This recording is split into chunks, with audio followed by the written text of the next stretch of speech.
we're all human, right? And you know, they grew up on social media, so it's part of the fabric of their lives, and so he, you know, as much as you try to ignore it, he knows. But at the same time, I think these young kids are more equipped than, say, me, who didn't grow up in social media, where one person says something and be like, oh my God, but it's not even, you know, so you just, they're able to compartmentalize. It's pretty interesting, you know. That's the way they grew up, and so we're not worried about Zach. These kids more and more understand process. They understand what it takes. They know how to block out noise. They know how to stay focused. Is there a human element in that he wants to prove to the world that he's a good football player? Absolutely. They all have that. And but with a guy like Zach, who comes in and works his tail off day in and day out and is trying to figure things out, I think once he figures out his swing, it's going to be really good. He's going to be really good.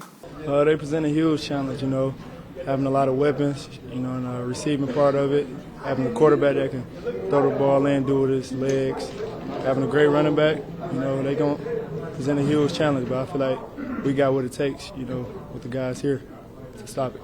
Playing a quarterback like that, like similar to the quarterback who played as electrifying, like Lamar Jackson in the beginning of the season, it's hard playing against a quarterback like that, especially a guy that can throw the ball with a great arm like himself, a guy who can run the ball, elite like himself. But like I always say, man, we just got to execute and communicate to the highest level, because they have been beat before, and like the years in the past, they've been beat. So, of course, of course, I was surprised.